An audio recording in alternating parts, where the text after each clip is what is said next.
Hello everyone.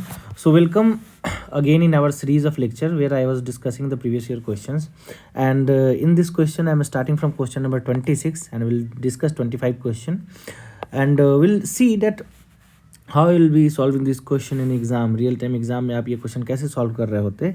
तो पहला question कहता है कि who make the following linked political development with administrative development. अब देखो ये क्वेश्चन ऐसा है ना, again it's an factual question. So factual question में ना you don't have much options, आपके पास ऐसा ही होता है कि इधर you will have the answer or you don't have the answer. So again this question is a repetitive question. This was I think asked in NET-JRF paper. So मैंने बार बार through out the lecture एक ही बात कही है कि अगर आप NET-JRF के paper को रट लेते हो अच्छे से तो कम से कम 20 क्वेश्चन अगर आप मानो तो सीधा मान लो कि सीधा क्वेश्चन भी अगर नहीं आता है तो content of question will repeat. Okay, because see, the examiner do not have the range of question from the similar topic for n number of times, so that becomes very tough for the examiner also, that how he will frame question from a single topic. तो अगर आप previous year question को अच्छे से analyse करोगे तो will came to know that the answer of this question is Max Weber. So moving ahead again in Hindi. See the question says कि Latin America the region of the world where presidential institutions have dominated since the 19th century is also the reason with. पूछ रहा है कि reason क्या है उसमें speciality. और अब देखो जैसे ही लैटिन अमेरिका का बात आता है ना तो one thing you have to keep clear in your mind is that कि देखो बाबू, अगर आपने मैप वर्क अच्छे से कर रखा है ना तो आपका IR का जो सेक्शन है वो स्ट्रांग हो जाएगा. अगर आपने मैप बहुत अच्छे से किया है, इंटरनेशनल रिलेशन के पर्सपेक्टिव से किया है, तो यूल कम टू नो कि देखो लैटिन अमेरिका जो कंट्री है ना वो कंट्री कहाँ की है, वो कंट्री साउथ अमेरिका की है. वो कहाँ की है? साउथ अमेरिका की है. और साउथ अमेरिकन ये जो कंट्री है जैसे वेनेजुएला हो गया, कोलंबिया हो गया, बोलिविया हो गया, इन कंट्रीज़ में अगर आप देखोगे तो the highest level of regime instability रहती है. ये सारे पोस्ट कॉलोनियल कंट्री है, ये सारे वैसे कंट्री है जो कभी अंग्रेज या फ्रांस या स्पेन के गुलाम हुआ करते थे, और आज उनमें जो प्रेसिडेंशियल सिस्टम चल रहा है उसमें ऊपर नीचे और कभी डिक्टेटरशिप आते रहता है. तो दिस इज़ अ कंट्री. अब जैसे एलिमिनेट करो highest number of women as president, no this is not going to be your answer, क्योंकि वुमेन प्रेसिडेंट तो अभी तक मिला जुला के बहुत कम हुए हैं. Highest number of election taken place, देखो ये एक पोस्ट, अगर आपको इतना पता होता कि लैटिन अमेरिकन कंट्री जो है वो कंट्री काफ़ी अंडर डेवलप्ड है, वो कंट्री में बहुत सारे राइट्स होते रहते हैं. अगर आप वेनेजुएला को देखोगे तो वेनेजुएला का कैपिटल है, आप you can comment me the capital of Venezuela, that is the worst capital in the world. So these countries have highest level of economic development, again no. So you can eliminate the remaining option and you can drive the right answer, and that is the highest level of regime instability. Now moving ahead, see, who among the following thinker wrote the book Spirit of Law? देखो बाबू, Spirit of Law again easy, it's an easy, it's a hanging fruit, low hanging fruit, you can easily make it right. Montesquieu है भाई, बार मतलब starting यहीं से करते हैं political theory को अगर देखो तो. अगेन क्वेश्चन स्टेटमेंट वाला जैसे ही आता है ना वैसे मुझे भी अच्छा लगने लगता है, क्योंकि देखो जब भी फैक्चुअल क्वेश्चन रहता है ना तो आप अपना ब्रॉडर दिमाग नहीं लगा पाओगे, आप अपना नॉलेज नहीं अप्लाई कर पाओगे, वो बड़ा किस्मत का बात हो जाता है. That is on your luck. कभी कभी कहते हैं ना कि सर हमने तो बहुत पढ़ाई करी थी पर हमारा सिलेक्शन नहीं हुआ, और कोई बोलेगा कि मैंने तो कुछ नहीं पढ़ा था और मेरा सिलेक्शन हो गया. This is true. up to some extent you have to put labor, up to some extent you have to do something, but after that after that your labor will come with your luck. तो अगर आपका luck अच्छा है तो you will get selected in your first attempt only. अगर luck अच्छा नहीं है तो टाइम लग सकता है. तो ऐसा नहीं है कि आप पूरा लेबर को चांस दे दो. Just wait for a second.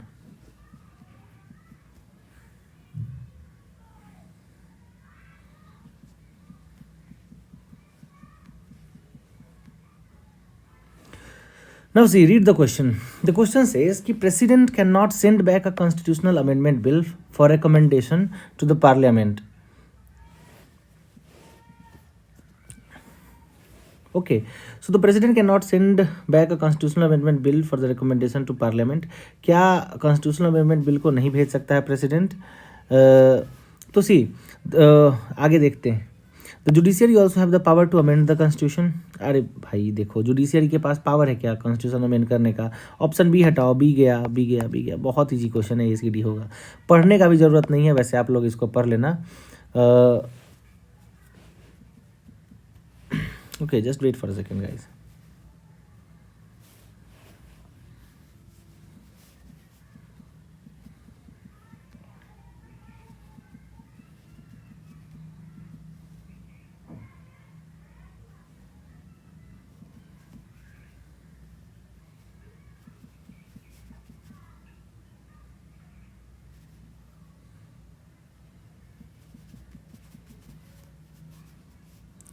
Okay, so it's an easy question again.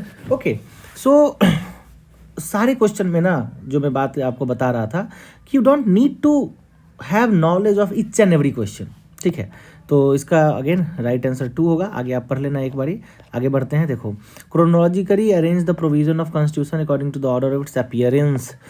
और ये क्वेश्चन पूरा पूरा बाबू आर्टिकल का है। अगर आपको आर्टिकल याद है तो आप इस क्वेश्चन को बनाओगे, नहीं याद है नहीं बनेगा। अब देखो, मुझे तो आर्टिकल याद है और मैं क्लास में जब भी पढ़ाता हूँ तो मैं फंडामेंटल राइट के खासकर आर्टिकल 12 से लेके आर्टिकल 32 तक तो रटने की कोशिश आप करो ही। चलो इस वीडियो में अब आप यहाँ पे हो तो मैं आपको एक ओवरव्यू देने की कोशिश करता हूँ आर्टिकल 12 से लेके आर्टिकल 32 तक। बस ध्यान से सुनना। देखो, आर्टिकल 12 कुछ नहीं है, आर्टिकल 12 है डेफिनेशन ऑफ स्टेट। स्टेट क्या है? फंडामेंटल राइट में ना बार बार एक टर्म यूज होता है जिसको हम बोलते हैं स्टेट। फंडामेंटल राइट हो या डीपीएसपी हो, तो स्टेट का मतलब क्या है? तो इसका एक डाइवर्सिफाइड मतलब होता है। स्टेट मतलब पार्लियामेंट भी हो जाता है, स्टेट मतलब एग्जीक्यूटिव भी हो जाता है, स्टेट मतलब स्टेट लेजिस्लेचर भी हो जाता है, स्टेट मतलब गवर्नर भी हो जाता है। तो ये this all are part of state, this all are part of state. तो आर्टिकल 12 तो डेफिनेशन ऑफ स्टेट है। इसमें से कोई कहीं आपको दिख रहा है? नहीं। मैं आर्टिकल लिखते चला जाऊँगा, बस ध्यान से देखते जाओ और रटते जाओ इसको। आर्टिकल 13 देखो, article 13 again article 13 defines law कि लॉ क्या है। क्योंकि आर्टिकल 13 कहता है कि वो लॉ जो कि इनकंसिस्टेंट होगा फंडामेंटल राइट के, that law will be termed as in while means उसको अल्ट्रा वायरस डिक्लेयर कर देंगे, that is not valid, invalid law होगा वो। आर्टिकल 14 इक्वालिटी की बात करता है। देखो, कहीं पे है equality of opportunity in matters of public employment? नहीं। आर्टिकल 14 बात करता है equality before law and equal protection of law की, तो आर्टिकल 14 तो नहीं होगा। 15 क्या कहता है? 15 कहता है इक्वालिटी का, equality but that is about discrimination on the only on the basis of religion, race, caste and sex and place of birth. इन सब के बेसिस पे आपसे कोई डिस्क्रिमिनेशन नहीं कर सकता। ये आर्टिकल 15 कहता है। It is again about in equality. Article 16 is about equality of opportunity in matter of public employment. चलो यहाँ 16 लिख दो। उसके बाद आर्टिकल 16 के बाद आ जाए आर्टिकल 17, ये अनटचेबिलिटी के बारे में है। 18 एबोलिशन ऑफ टाइटल के बारे में है। 19 ये है स्पीच एंड एक्सप्रेशन के बारे में, तो टर्म कर दो 19। आर्टिकल 20 है बाबू against arbitrary arrest. Article 21 is about right to liberty, life, personal liberty. Article 21 यहाँ लिख दो। आर्टिकल ये 21 है, या आर्टिकल 22 है, या आर्टिकल 23 है, और ये है article equality of equality of opportunity in matter of public employment. ऊपर नीचे लगा लो, इजी क्वेश्चन बन गया अब आपके लिए। अब सिंपली देखो, आर्टिकल 16 हो गया, ये हो गया आपका 19, तो ये पहले आएगा। ए पहले किस में है? ए पहले इसमें भी नहीं है, इसमें भी नहीं है, इसको भी काट दो। ए है, ए के बाद क्या है? डी है, डी के बाद क्या है? बी है। इक्वलिटी ऑफ लाइफ और पर्सनल लिबर्टी आर्टिकल 21, सॉरी ये आर्टिकल 22 है, जिसमें 2 प्रकार के डिटेंशन के बारे में भी बोला जाता है, preventive detention and punitive detention. तो ये आपका राइट ऑप्शन हो गया।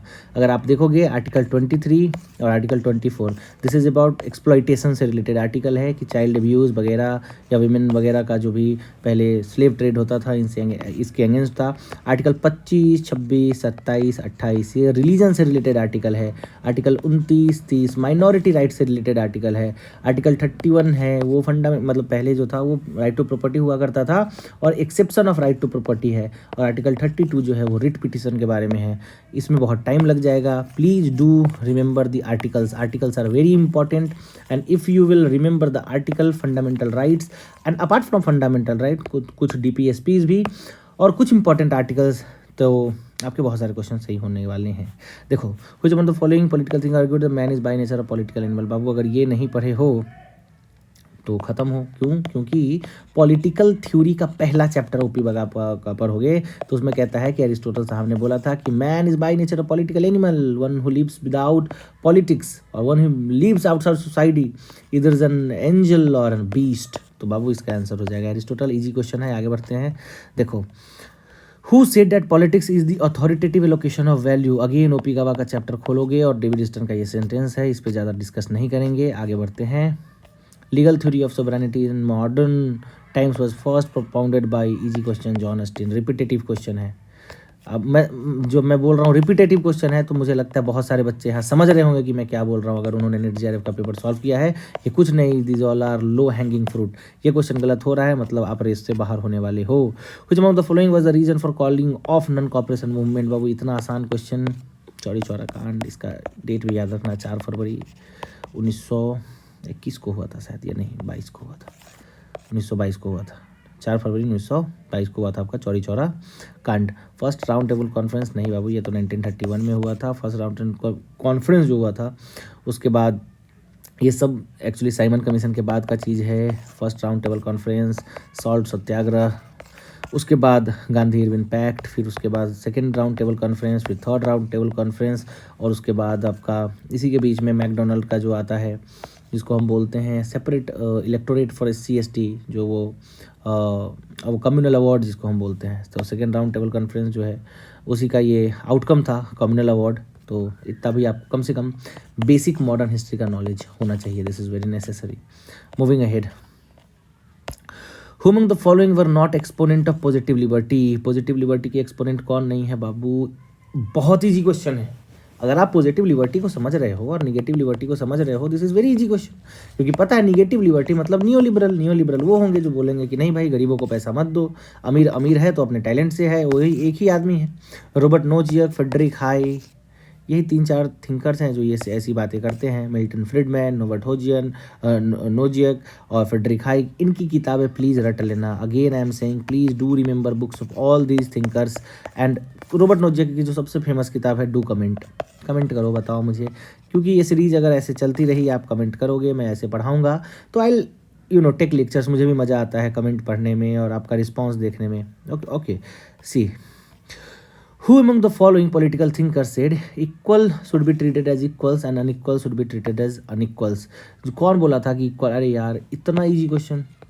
अब आप बोलोगे सर आप सब क्वेश्चन को तो इजी नहीं बोलता हूँ ना, जो फैक्चुअल क्वेश्चन होता है उसको मैं इजी कभी नहीं बोलूँगा, चाहे वो कितना भी इजी क्यों ना हो, क्योंकि फैक्चुअल है ना। आपको आता है तो आपके लिए बहुत इजी है, नहीं आता है तो आपके लिए टफ है। लेकिन अगर ये स्टेटमेंट आप एरिस्टोटल पढ़े हो तो पता है एरिस्टोटल स्लेवरी को जस्टिफाई करता है। एरिस्टोटल पढ़े हो तो पता है कि भैया एरिस्टोटल जो है वो सिटीजनशिप राइट सिर्फ मेंस को देता है, वो वुमेन को नहीं देता है, वो स्लेव को नहीं देता है। तो ये तो ईजी हो गया ना, अब इतना तो पढ़ के जाना पड़ेगा, तो इसका आंसर हो जाएगा एरिस्टोटल। लैटिन अमेरिका से इसी पेपर में 2 क्वेश्चन आपको देखने को मिलते हैं, लेकिन देखते हैं ये क्वेश्चन क्या है, मैंने भी नहीं पढ़ा है। Latin America provide the best instance of the technocratic culture. The techno boys were a cohort of European और American trained graduates mainly in economics engineering who influenced economic policy making in much of the continent, notably Chile, in the final decade of which century? बहुत hard question है, छोड़ दो सीधा, तुक्का मारोगे और कुछ नहीं करोगे। और ये क्वेश्चन रटने का भी कोई मतलब नहीं बनता, बड़ा नॉनसेंस टाइप का क्वेश्चन है, पता नहीं क्या पूछा है। ठीक है, अब देखो मैंने बोला ना ये हार्ड है, छोड़ो इसको, आगे बढ़ो। इसमें तुक्का मारोगे तो प्रोबेबिलिटी है 25% सही होने का, 75% गलत हो जाएगा। TH Marshall divide citizenship into 3 part, ये इजी क्वेश्चन है, सिविल, पॉलिटिकल एंड सोशल।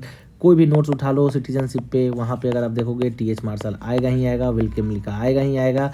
विल्किम लिका का मल्टीकल्चरल है, कैसे सिटीजनशिप डिफरेंट होता है, किस प्रकार का सिटीजनशिप चाहिए, तो ये इजी क्वेश्चन है भाई। सिविल, पॉलिटिकल एंड सोशल इतना इजी नहीं बोलूँगा, चलो मीडियम बोलता हूँ क्योंकि कंफ्यूज हो जाओगे कि इकोनॉमिक है, पॉलिटिकल है कि कल्चरल है कि सिविल है, पॉलिटिकल है, सोशल। पर अब याद रखना ये सिविल है, पॉलिटिकल है एंड सोशल है।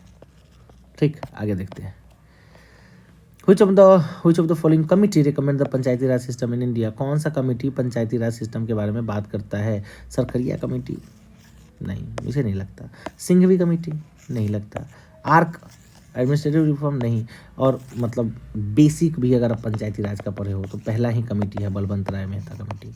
वैसे मैं क्लास में बलवंत राय मेहता, अशोक राय मेहता के साथ साथ जितनी भी कमिटीज़ हैं उसको क्रोनोलॉजिकली रटाता हूँ और उसके दो तीन तीन जो इम्पॉर्टेंट क्या बोलते हैं उसको फीचर्स है वो भी बता देता हूँ। लेकिन अभी लेक्चर में उतना टाइम नहीं है, नहीं बता पाऊँगा। बट प्लीज़ अगर आप मेरे क्लास में पढ़े हो तो I think these questions are very easy for you. मतलब मैंने आपको प्रॉमिस किया था when I started my class कि when you will complete your constitution, एक भी क्वेश्चन ऐसा नहीं होगा आपके इंटायर CUET और नेट JRF के पेपर में जो क्वेश्चन आपसे सॉल्व नहीं होगा।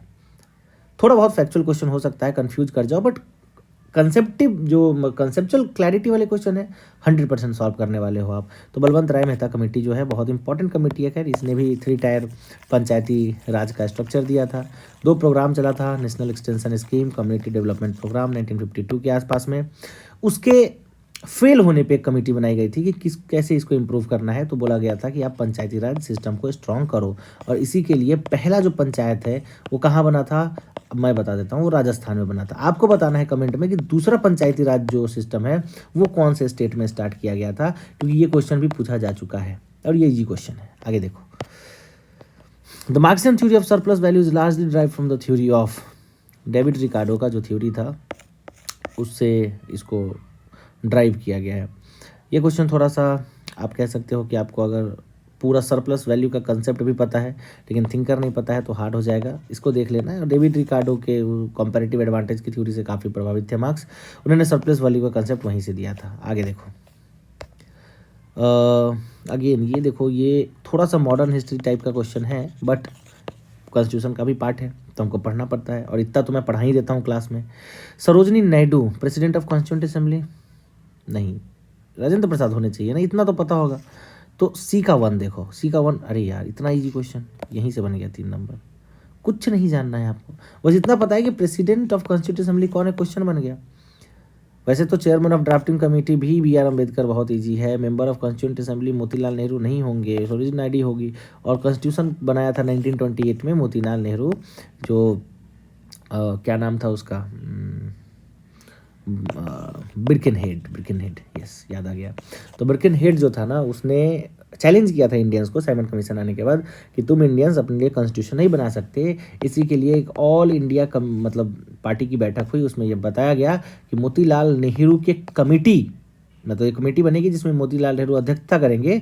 और बता दूं उस कमेटी में सुभाष चंद्र बोस भी थे। तो कभी क्वेश्चन में आपको फंसा सकता है। उन्होंने एक ड्राफ्ट बनाया था कि हमारे भारत का संविधान कैसा हो, जिसको हम नेहरू रिपोर्ट बोलते हैं। इसी को ये लिख दिया है लंबे में कि prepared a constitution for India in 1928। तो 1927 में साइमन कमीशन आया था। बिर्केनहेड जो था उस समय शायद सेक्रेटरी ऑफ स्टेट था, इसने चैलेंज किया था, और इसके चैलेंज को एक्सेप्ट करने के बाद मोतीलाल नेहरू ने ये कॉन्स्टिट्यूशन बना दिया था। आगे देखते हैं, इजी क्वेश्चन था। Whose regime Indian politics is popularly known as one party dominant system. देखो, वन पार्टी डोमिनेंट सिस्टम किसका था? ऑब्वियसली जवाहरलाल नेहरू का होगा ना भाई। कांग्रेस जब, मतलब भारत जब आज़ाद हुआ तो एक ही पार्टी थी कांग्रेस, स्टेट में भी वही पार्टी थी, केंद्र में भी वही पार्टी थी, स्टेट में भी वही पार्टी थी। इसलिए इसको रजनी कोठारी जो है कांग्रेस सिस्टम बोलते हैं। Jawaharlal Nehru is the right answer. इनके मरने के बाद कांग्रेस पार्टी ही अलग अलग स्प्लिट हो गई, और फिर 1960s में तो लगभग 8-10 स्टेट में भी जो कांग्रेस है वो चुनाव हार गई। तो वन पार्टी सिस्टम उसको हम नहीं बोलेंगे। आगे देखते हैं, Which of the following writs is issued by Supreme Court in case of illegal detention of person? इतना अगर आपको मैंने कॉन्स्टिट्यूशन में नहीं पढ़ाया है तो I think your preparation is not right, क्योंकि ये चारों रीड्स आपको याद होने चाहिए। डू कमेंट, प्लीज़ कमेंट करो कि मैंडमस कुआ वारंटो सर्चियोरो। एक और बता देता हूँ, प्रोहिबिशन। इन रीड्स का एक एक लाइन में मुझे मतलब बता दो, आपका भी रिवीजन हो जाएगा, और जो लड़के कमेंट पढ़ लेंगे कम से कम उनका भी काम हो जाएगा। लेकिन मैं बोलूँगा तो यही कि जाओ गूगल करो, और गूगल करके इसको टाइप कर दो यहाँ पे, ताकि आपको भी एक एक्टिव मेमोरी आपका बन जाए। देखो, ये क्वेश्चन यूएन से जो पूछने का इसका आदत है ना, इस क्वेश्चन का आप कुछ नहीं कर सकते। अगर आप यूएन का चार्टर रटने लगो तो आपका घाटा है, लेकिन ये पूछेगा उससे क्वेश्चन। ये क्या पूछ रहा है? Chronologically arrange the event related the history of United Nation. UN charter approved in San Francisco 50 state. First UN peace keeping force sent to Suez canal. Trygve Lie appointed general secretary, UNDP was established. अब देखो UNDP United Nation development programme है ना, इतना पता है कि ये बड़ा लेट स्टार्ट हुआ है, तो ऐसा होना चाहिए ऑप्शन जिसमें डी लास्ट में आए, तो इसको काट दो, इसको काट दो। ये 1990s के समय में हुआ है। अब देखो इसका आंसर ये है ACBD, लेकिन ये टफ हो जाएगा क्योंकि इसमें आगे ए है, और मैं बताने वाला था कि देखो भैया ए तो पहले होगा ना, पहले UN बनेगा तभी तो पीस कीपिंग में वो भेजेगा ना, लेकिन ये टफ है क्योंकि मुझे भी नहीं पता है कि ट्रिगरिवलाई जो है वो कब बना था, तो मैं आपको कैसे एक्सपेक्ट कर दूं कि आपको याद होगा। तो ये हार्ड क्वेश्चन है, ठीक है, अगर आता है तो ठीक है, नहीं आता है तो लेकिन तुक्का ले लो, मतलब अगर आपने 2 ऑप्शन एलिमिनेट कर दिया तो मारो भगवान का नाम लेके, A या B, मतलब पहला और चौथा में लग गया तो ठीक है, नहीं तो चलो एक क्वेश्चन सही हो गया तो कम से कम वो 4 निगेटिव क्वेश्चन के बराबर हो जाते हैं, ये भी याद रखना, ठीक है। अगर ये क्वेश्चन आपको 1 नंबर दे रहा है ना, तो आप 4 और क्वेश्चन गलत कर सकते हो, कर मत देना लेकिन कर सकते हो। आगे देखते हैं, कमांड कैपिटलिज्म कौन से 5 ईयर प्लान में कहा गया था? पता नहीं, 5 ईयर प्लान से इनका ऑब्सेशन अभी तक नहीं जा रहा, और ये कुछ ना कुछ पूछते रहते हैं। तो एक बार मैं रेकमेंड करूंगा कि कहीं से इंटरनेट से या कहीं से सारे 5 ईयर प्लान है ना, उसका मॉडल एक बार देख लेना कि हैमर और मॉडल किसका था, और 2-4 जो इंपॉर्टेंट उस समय की इकोनॉमिस्ट और पॉलिसी में करते हैं उनके मॉडल के नाम पर यह बनाया गया था। तो इसका आंसर 2 होगा, कुछ नहीं कर सकते, फैक्चुअल क्वेश्चन है, ऑर्बिट क्वेश्चन है। टास्कंट कब हुआ था, शिमला कब हुआ था, इंडो न्यूक्लियर US डील कब हुआ था? देखो मुझे क्या पता है, मुझे ये तो पता है कि 2005 में हुआ है। तो देखते हैं C से 4 आ रहा है क्या, C से 4 2 में आ रहा है तो नहीं होगा, मतलब 50-50 लेना पड़ेगा। इतना तो पता है टास्कंट बहुत पहले हो गया था, 1996 में तो नहीं होगा। 1966 में सोच सकते हैं, क्यों? क्योंकि 1966 में क्या हुआ था, टास्कंट एग्रीमेंट में के समय में ही लगभग वो हुआ था ना कि जो हमारे प्रधानमंत्री थे लाल बहादुर शास्त्री साहब, उनका डेथ हुआ था, तो इससे रिलेटेड है। तो चलो ए का लगा के देखते हैं 2 में, ए का 2 में देखो आंसर ही आ गया, सिर्फ टास्कंट पता रहता तो आंसर आ जाता, या बी का शिमला एक और 1971 पता रहता तो आंसर आ जाता। तो इजी क्वेश्चन है, ज़्यादा टफ नहीं है ये। आगे देखो, Which of the following is not a type of party system according to Giovanni Sartori? तो बैलेंस्ड और इफेक्टिव प्लूरलिज्म जो है पार्टी टाइप नहीं है। हार्ड क्वेश्चन मैं बोलूँगा, ये हार्ड क्वेश्चन है, इसको एक बारी जो है सरतोरी का जो सिस्टम पार्टी सिस्टम है ना, एक बार इसको पढ़ लेना आप, क्योंकि यहाँ से मैंने देखा है शायद 2-3 क्वेश्चन आ चुका है, और शायद ये क्वेश्चन भी रिपीटेड क्वेश्चन है, क्योंकि जब मैं प्रीवियस ईयर क्वेश्चन सॉल्व कर रहा था तो इसमें ये वो क्वेश्चन मुझे दिखा था, ठीक है। देखो जो PYQ है ना, मैं देखो इसी लेक्चर में 3री बार बोल रहा हूँ, आप हो सकता है इरिटेट भी हो जाओ कि सर एक ही बात बार बार क्यों बोल रहे हो, पर actually the thing is that कि this will help you only. जो नेट JRF का आपका प्रीवियस ईयर क्वेश्चन पेपर है ना, उसको आप अपना वो बना लो कि इसको तो डेली के बेसिस पे मुझे सॉल्व करना है, पढ़ना है, तो देखना आपका प्रिपरेशन ईजी हो जाएगा। 47 हो गया। 48 क्वेश्चन देखो, who among the following describe democracy tyranny of majority. आपको पता है डेमोक्रेसी और पे काम, डेमोक्रेसी इन अमेरिका पे काम डी टेक्कोविली का है, रूसो नहीं बोलेगा, डनिंग और मेडिसन का नाम मैं जानता भी नहीं, लेकिन इतना पता है कि टोकोविली का काम जो है वो टायरनी ऑफ मेजॉरिटी पे है। So this is the right question. See, in context of Savarkar's idea of Hindutva, identify the incorrect statement. His definition of Hindutva include the faith that had an origin outside the territorial geography of India. ये नहीं था territorial, उनका था कि हिंदुत्व मतलब कि जो geographical entity है इसके अंदर रहने वाले सारे लोग जो है वो हिंदू है, मोटा मोटा इसका मतलब यही है, बाकी सब स्टेटमेंट जो है वो सही है। आगे देखो, आगे क्वेश्चन है 50 नंबर कि who described India as a soft state. जैसी soft state, bullock cart capitalism, ये सारे क्वेश्चन जो है वो इंडियन पॉलिटिक्स से रिलेटेड है कि इंडियन पॉलिटिक्स के बारे में कौन क्या बोला है। तो Gunnar Myrdal is the right answer. So in this lecture I have again explained the 25 question. I hope you like this session, and if you are liking this session, do comment the things I have told you, and if you want me to continue this session, please comment that too, and I will continue this session with more informative videos. ऐसे ही कुछ और videos मैं लेके आऊँगा ताकि आपका previous year question बनाने का जो तरीका है कम से कम वो पता चले। So thanks for watching and thank you again.